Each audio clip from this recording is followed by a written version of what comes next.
김보엽의 더 정치 18번째 시간입니다. 오늘은 수도권을 제외한 나머지 지역의 격전지를 좀 살펴보려고 합니다.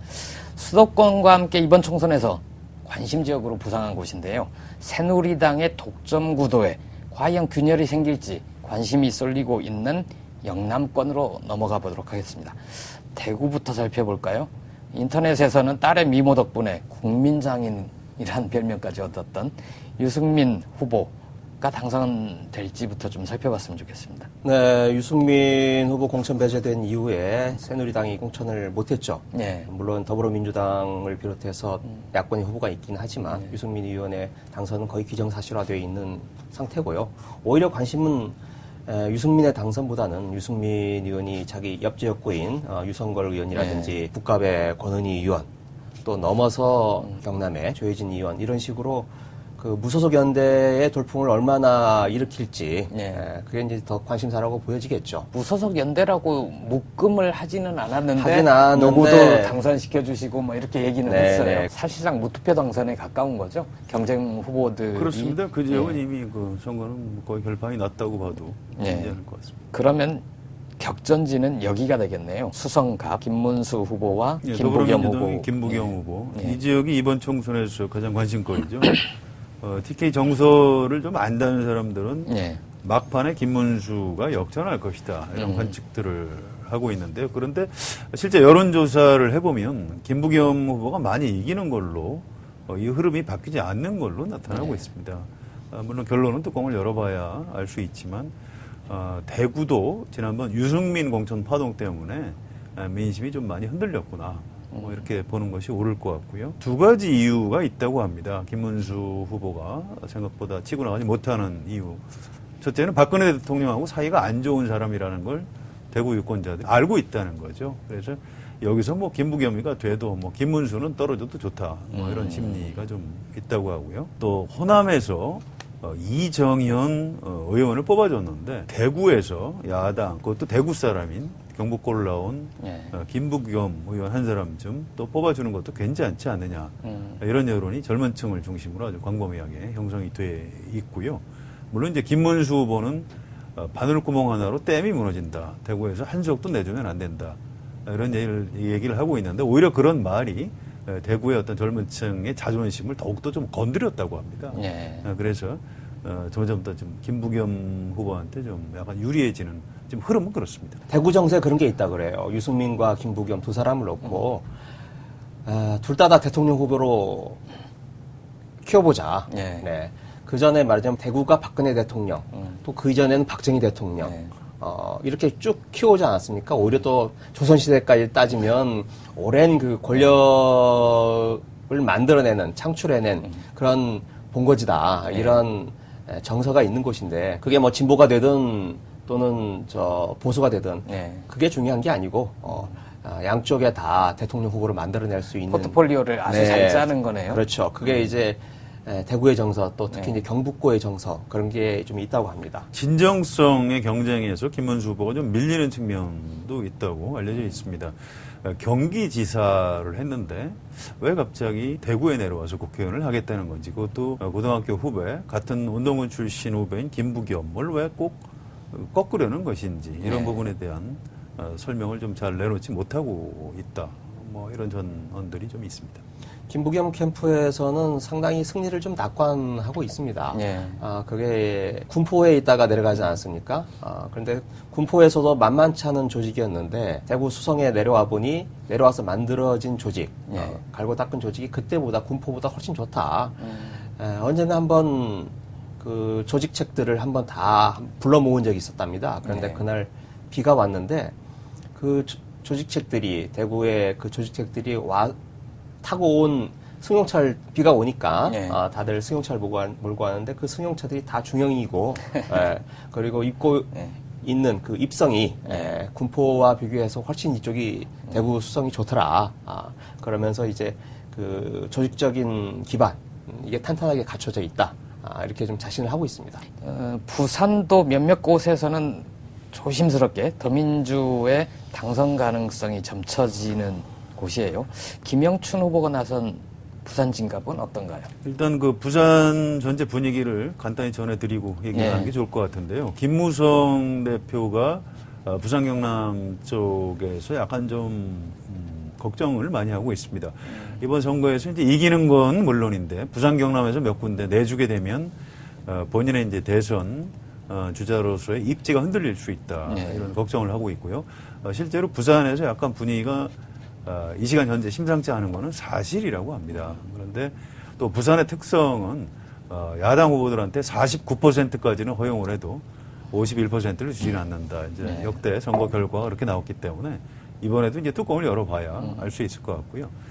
부산 진갑의 경우에는 나성린 새누리당 의원 또 김영춘 더불어민주당 의원 격돌을 하는데요.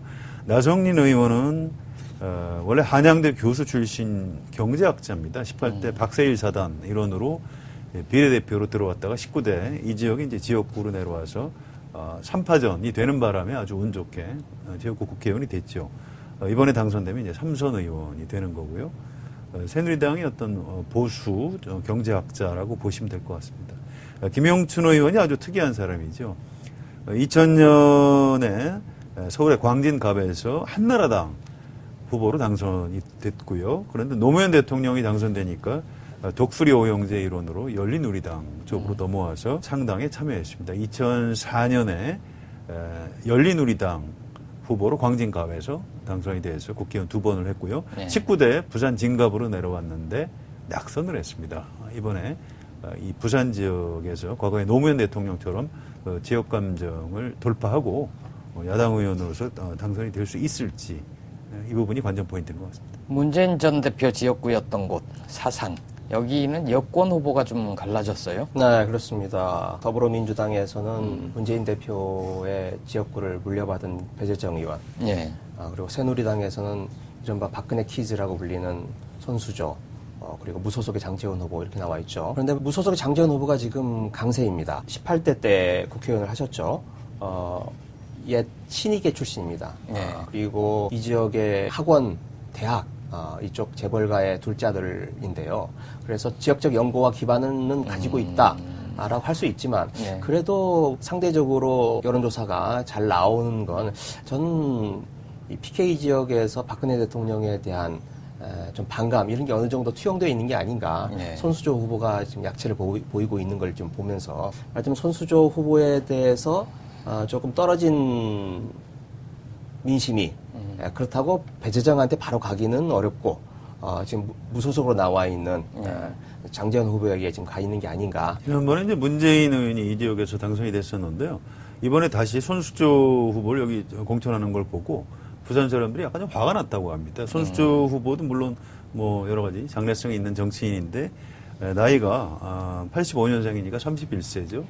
부산 유권자들이 보기에는 너무 좀 어리다는 겁니다. 얼라다 이렇게 보겠군요. 그래서 이제 받아들이기 좀 어려운 측면이 있고 거기다 이제 박근혜 대통령과 이한구 공천위원장에 대한 어떤 반감 이런 것들이 작용을 하고 있는 것 같습니다. 경남 쪽으로 넘어가 보겠습니다.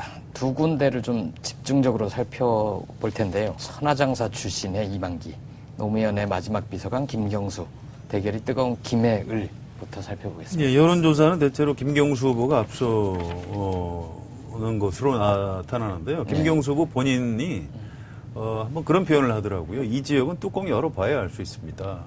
끝까지 방심할 수 없는 곳입니다. 이런 얘기를 하고 있는데요. 또 무소속의 이형우 후보도 출마를 했는데 이만기, 김경수 두 사람의 접전이 지금 벌어지고 있는 것 같고요. 부산 경남에서 야당 후보가 당선이 혹시 한 사람이 된다면 뭐 이 지역이 아니겠는가. 4년 전에 제가 여기 르뽀를 갔었어요. 그래서 한 2박 3일 정도 쭉 돌아다녔었는데 이거 잘하면 되겠는데 했거든요. 근데 김경수 후보가 안 되더라고요. 여기에 굉장히 강력한 상대 후보가 있었잖아요. 김태호 의원이 여기에 더 출마하지 않은 이유, 불출마 선언을 일찌감치 해버렸잖아요. 그게 김경수 분위기가 좀 돌아갔다고 봐야겠죠. 김경수 후보랑 경쟁해서 떨어지면 자기의 정치적 미래가 없는 것 아니냐 이런 판단도 좀 깔려 있었다고 하는데 근거가 좀 있습니까? 그런 것도 있고요. 또 좀 더 큰 정치. 총리가 되려다 실패했죠. 그런데 어떤 자숙 기간을 좀 거쳐서 이제 혹시 대선 후보급으로 재탄생해 볼 수 있지 않을까. 네. 다른 사람들은 그렇게 보지 않는데 본인은 그런 야심 같은 걸 좀 가지고 있다고 합니다. 김경수 후보가 4년 전과 비교해서 분위기가 확실히 좀 좋아졌다고 합니다. 특히 연령층이 예전에는 젊은 층을 중심으로 해서만 좀 지지를 받았는데 김경수 후보가 이곳에서 공을 들이고 특히 이제 그 노무현 대통령과의 특수한 관계 이런 것들을 이제 퍼지면서 알려지면서 5, 60대 노년층까지 그 지지세가 좀 확산이 되고 있다. 그렇게 지금 자평을 하고 있습니다. 지난번에 총선도 나갔지만 경남도지사도 출마를 했었죠. 네, 그랬죠. 그래서 이 지역으로 표만 따지면 당시에 이겼다고 하더라고요. 그런 것도 아마 좀 조심스럽게 당선 가능성을 점치는 근거가 아닌가 싶습니다. 창원, 성산 이쪽은 선관위에서는 쓰지 말라고 하지만 사실상 야권 단일 후보인 노회찬 후보가 출마한 곳입니다. 이 지역은 어떻습니까? 네, 이 지역에서 권영길 후보가 17, 18대 두 번 연속 당선이 됐죠. 이제 울산의 북구, 울산의 동구, 그리고 이제 창원의 성산 세 군데 정도가 어떻게 보면 노동자들이 가장 밀집해 있는 지역입니다. 처음에 이곳에서는 야권이 그래도 많이 분열돼 있었죠. 지금도 뭐 다 야권 단일 후보라고 할 수는 없습니다만은. 그래서 정의당의 노회찬 후보가 무소속의 손석형 후보, 또 더민주의 허성무 후보 이렇게 어떻게 보면 예선을 지금 몇 차례에 걸쳐서 1차, 2차, 3차 예선을 치르면서 지금 본선에 지금 올라와 있는 겁니다. 그래서 어렵게 올라왔어요. 네, 그래서 노회찬 후보가 스스로 말하기를 이거 월드컵 예선 치르기보다 더 어렵다 이렇게까지 표현을 했는데 그렇게 예선을 치르면서 오히려 경쟁력이 좀 더 강화가 된 측면이 있는 것 같아요. 요즘 나오는 여론조사를 보면 아직 국민의당 후보와 단일화가 돼 있지 않은 상태에도 노회찬 후보의 지지율이 상당히 좋게 지금 나오고 있습니다. 그리고 이쪽은 또 그런 효과도 있는 것 같아요. 김해, 갑을, 창원, 성산 이렇게가 좀 이어져 있나 보죠. 그래서 출퇴근하고 직장 생활을 하고 이래서 서로 영향을 끼치는 그래서 양쪽이 잘하면 둘 다 득을 보는 야권이 유리한 지역은 맞는데요. 또 이 지역의 그 강기훈 새누리당 후보가 만만치가 않다고 합니다. 이분이 이제 노회찬 후보는 서울에서 국회의원을 하다가 여기 내려왔는데 저 사람을 왜 찍어줘야 되느냐 이런 식의 공격을 하고 있는데 뭐 그런 게 좀 먹히는 측면도 있다고 하고요. 그래서 이 부분도 노회찬 후보가 뭐 승리를 낙관하기는 쉽지 않은 그런 지역인 것 같습니다. 네, 19대 때 강기훈 후보가 됐는데 그때도 야권이 분열되어 있는 상태였습니다. 그래서 야권 두 후보가 합치면 강기훈 후보를 앞섰는데 합치지 못하면서 강기훈 후보가 이겼었고요. 이번에도 지금 국민의당 이재원 후보 또 뭐 만만치 않은 지금 득표를 보이고 있습니다. 그렇기 때문에 노회찬 후보 안심할 수 있는 상황은 아니죠. 그렇군요.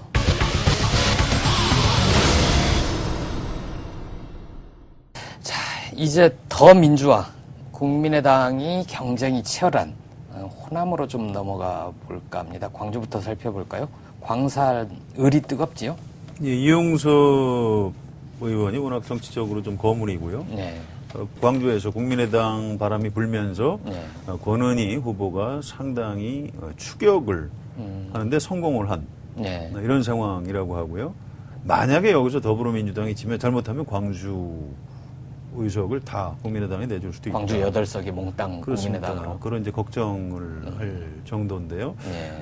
그러나 광주 전남 유권자들의 어떤 전략적인 판단, 또 이영섭이라는 정치인의 어떤 정치적인 비중 이런 것 때문에 이영섭 후보도 뭐 그렇게 쉽게 역전을 허용할 것 같지는 않고요. 이 지역이야말로 좀 뚜껑을 열어봐야 알 수 있는 그런 지역인 것 같습니다. 서을 지역 5선의 천정배 후보와 신인인 양향자 후보가 맞붙는 곳이죠. 삼성전자 상무 출신인 양향자 상무가 전략공천으로 좀 투입이 됐습니다. 국민의당 천정배 공동대표하고 지금 맞붙어 있는 상황인데요. 초반에 좀 점수차가 좀 많이 벌어졌다가 지금 많이 따라잡았다고 하는 게 지금 더불어민주당의 평가입니다. 그러나 과연 그 격차가 어느 정도까지 좁혀졌는지 그건 정말 뚜껑을 열어봐야 알 수 있을 것 같고요.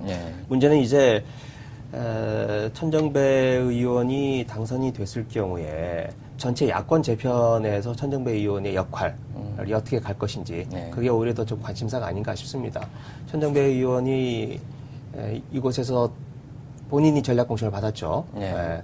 받고 이른바 그 국민회의, 본인이 만들었던 국민회의 사람들은 오히려 많이 좀 피해를 봤다고 하는데 그 과정에서 예를 들면 김영집 후보 같은 경우에 탈당을 하고 요즘은 이제 천정배 의원을 비판하고 있는데 이른바 호남 정치 복원이라고 하는 캐치프레이즈를 내걸었던 이런 분들이 오히려 지금 천정배 의원하고 좀 등을 돌리면서 이 상황 이후 야권 재편에서 국민의당이 어떤 행보를 걷게 될지 조금 어지러운 지금 그런 상황입니다. 국민의당이 이제 호남 자민련 더불어민주당에서 그렇게 공격을 하면 굉장히 좀 거칠게 이제 반박을 하고요. 물론 이제 어떤 정당을 지역 정당으로 함부로 폄하하는 게 옳지는 않습니다. 그런데 객관적으로 보면 국민의당의 지역구 당선 가능성이 있는 그런 후보들은 대부분 광주 전남을 중심으로 또 전북하고요. 그래서 이제 선거 결과는 이제 호남 지역당으로 귀결될 가능성이 꽤 높은데요. 총선 이후에 어떤 여야의 어떤 재편, 정계 개편 이런 부분에 관심이 있는 사람들은 과연 국민의당이 이제 호남을 중심으로 당선자들을 대원했을 경우에 과연 이른바 호남당, 호남 지역당 이 현실로 출연을 하는 것인데 앞으로 이제 야권에서 이제 이 정당이 어떤 위치를 차지할 것인가 이런 부분에 대한 고민들을 지금부터 하고 있는 것 같습니다. 뭐 이 지역구 이야기는 아니지만 전북 같은 경우에 그와 연관지어서 얘기를 할 때 이른바 안철수 개라고 하는 분들이 또 그 국민의당 내에 또 있는 거 아니겠습니까? 그래서 전북 같은 경우 지금 정동영 후보가 김성주 후보하고 지금 접전을 벌이고 있는데 거기가 결과 궁금해요. 네, 결과 궁금합니다. 결과도 궁금하지만 그 안철수 계에 있는 분들은 정동영 후보가 살아서 돌아오는 게 과연 안철수 후보에게 득인가 여기에 대해서 의문을 좀 가지면서 전북 지역에서 정동영 후보가 되고 그리고 다른 지역에 그 국민의당 후보가 되면 전북 지역의 맹주는 정동영이 되면서 오히려 안철수 후보에게 좀 그 유해가 가해지지 않을까 이런 걱정들을 하는 사람들을 봤습니다. 전남에서는 순천 한번 볼까요? 이정현 후보 재선 가능성이 있을까요? 지금 상황은 그렇게 녹록치 않아 보입니다. 지금 원래 이곳이 순천 곡성 이렇게 합쳐져 있었죠. 그리고 이정현 후보의 고향은 곡성입니다. 그런데 곡성이 이번 선거구 재편 과정에서 구례 그리고 광양 이쪽으로 떨어져 나갔죠. 그러니까 고향을 따라간다면 그쪽으로 가야 되는데 그쪽에 우윤근 후보가 워낙 강하니 올해 이제 순천을 택해서 이정현 후보가 나왔다고 봐야 하겠습니다. 그런데 이곳에 지금 더불어민주당에서는 노관규 그리고 국민의당에서는 구이승 이렇게 있죠. 두 야당 후보가 지금 만만치 않고 특히 노관규 후보 같은 경우는 이곳에서 시장을 하고 그리고 정원박람회 이런 것들을 유치하면서 나름대로 이제 지역적인 기반이 좀 탄탄한 상태여서 현재 상태로 나오는 여론조사 결과는 노관규 후보가 좀 격차를 보이면서 앞서고 있는 것으로 그렇게 나오고 있습니다. 마지막으로 세종시 한번 살펴보겠습니다. 더민주의 컷오프에 반발해서 무소속 출마한 이해찬 전 총리 출신의 이해찬 후보가 출마한 곳입니다. 여기 복잡한데요. 새누리당의 박종준 후보, 이분은 이제 경호실 차장을 하는 이른바 친박 또는 진박 후보라고 봐야 됩니다. 그다음에 더불어민주당의 문흥수 전 판사죠. 그다음에 국민의당의 구정모, 그다음에 무소속의 이해찬. 여론조사상으로는 이해찬, 박종준 두 사람의 양강 구도가 형성이 돼 있고 지역 유권자들 입장에서는 어쨌든 이해찬 후보가 상당히 좀 거물이고 좀 억울하게 공천을 못 받은 것 같다. 이런 점들이 있고요. 또 박종준 새누리당 후보를 꺾을 수 있는 현실적인 대안은 문흥수보다는 이해찬이 아니겠느냐. 이렇게 해서 이제 몰아주기 효과 이런 것들이 있다고 합니다. 여론조사 결과는 이해찬 후보가 좀 불리하게 대체적으로 나오고 있습니다. 그런데 저는 여론조사가 가장 안 맞는 지역이 있다면 이 지역이 아닐까 싶습니다. 그 이유가 이곳이 19대 때 인구가 8만이었는데 4년 사이에 16만으로 늘었어요. 2배가 늘었는데 그 이유가 이제 그만큼 공무원들이 유입되고 그리고 신도시 이주민들이 많이 들어온 지역입니다. 그런데 이 지역에 들어온 신도시 이주민들과 공무원들이 여론조사에 전혀 안 잡힙니다. 집 전화가 없나요? 네, 집 전화를 가지고 있지 않고 또 집 전화가 있다 할지라도 낮에 다 비우기 때문에 그래서 구도심, 조치원이라든지 이쪽 농촌 지역을 중심으로 해서만 지금 여론조사가 잡히기 때문에 지금 나타나고 있는 여론조사하고는 전혀 상반된 모습을 보일 수 있는 가장 여론조사 흐름과 전혀 다른 현상을 보일 수 있는 곳이 이 세종시가 아닐까 저는 그렇게 생각을 합니다. 지방의 선거를 관전하는 포인트 중에 하나는 이런 것이 있을 겁니다. 우리가 과거에 보통 언론에서 쉽게 쓰는 게 뭐 김대중, 노무현, 박근혜 이런 얘기들을 많이 하는데요. 그래서 주요 정치인과의 뭐 인연, 뭐 동교동계 출신이다, 또 이른바 친노다, 노무현 정부 청와대 비서관으로 일했다 이런 식으로 해서 언론에서는 그렇게 습관적으로 이제 보도를 하고 있는데요. 사실 이번 정부의 특징이 지역 유권자들은 별로 그렇게 받아들이지 않는다고 합니다. 그래서 과거에 그 사람이 김대중 정부에서 뭘 했든 노무현 정부에서 뭘 했든 또 박근혜 정부에서 뭘 했든 별로 그런 걸 중시하지 않고요. 그 후보들의 이제 개인 내 정치적인 역량을 평가하기 시작했다는 것입니다. 광주의 광선의 최경환 후보라고 있는데 이분이 동교동계 김대중 전 대통령의 어떤 핵심 비서관이었는데 그 부분이 별로 뭐 득점의 포인트가 되는 건 아니고요. 국민의당으로 그렇습니다.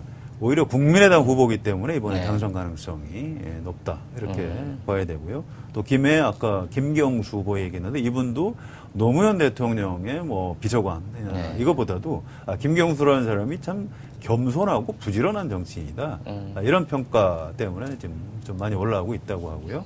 박근혜 대통령을 보좌했던 참모들도 마찬가지입니다. 그래서 어떤 의미에서 보면 이번 총선은 드디어 우리가 과거에 어떤 절대적인 리더십을 갖고 있던 정당의 어떤 총재와 대표들의 시대, DJ의 시대, 노무현의 시대, 또 박근혜의 시대, 이런 시대가 이제 점점 사라져가고 있고 어떤 새로운 정치인들이 어떤 개인적인 역량으로 유권자들의 평가를 받기 시작하는 그런 흐름도 우리가 놓치지 않고 봐야 될 것 같습니다. 박근혜의 영향력은 아직까지 남아있지 않을까요? 예, 대구 경북에 남아있는데요. 다른 지역엔 꼭 그렇지 않다고 하고요. 오히려 박근혜 정부에서 뭘 했다. 이게 또 수도권에서는 오히려 마이너스로 작용할 가능성도 있다고 합니다.